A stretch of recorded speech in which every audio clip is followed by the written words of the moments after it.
Social Security has been the lifeblood of the working class of this country for 73 years now. It's one of the most successful programs in the history of the country. There's not an American, it seems to me, who hasn't benefited from the program and who isn't anticipating benefiting from the program.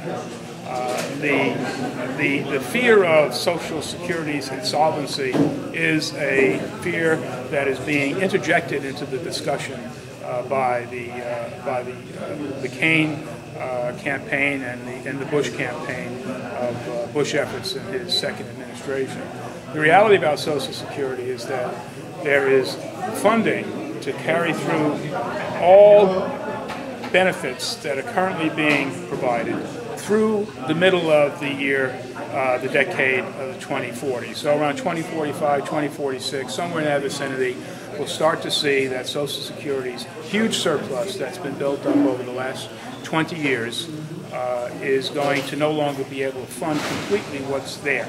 So that means between now and the year 2045 or so, the Congress has to modify the existing plan in a way that will enable it to continue paying the benefits and taking care of our disabled widows, our orphan children, and the disabled people themselves, as well as retirees. That shouldn't be hard to do. A little bit of tinkering and maneuvering will help. It's not surprising to me, I suppose, but maybe I should be surprised.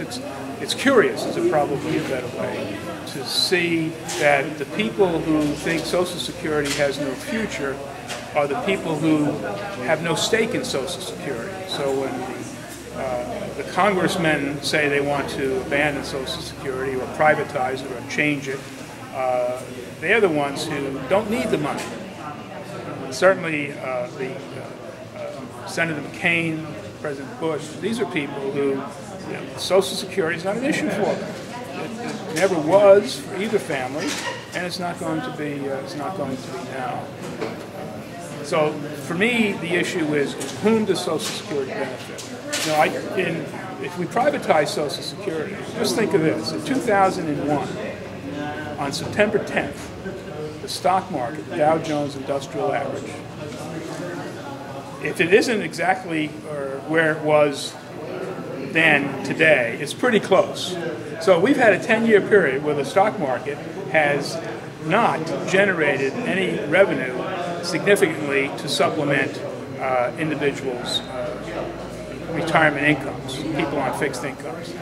The truth is, the reality there is then that if people had been privatizing their Social Security, they wouldn't have what's available to them now. They wouldn't have had over this last 10-year period.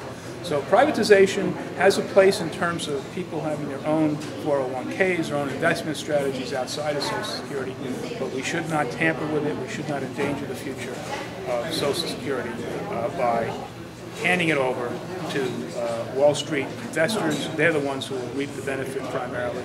Let's keep Social Security where it belongs, in the trust for the working class men and women in the United States.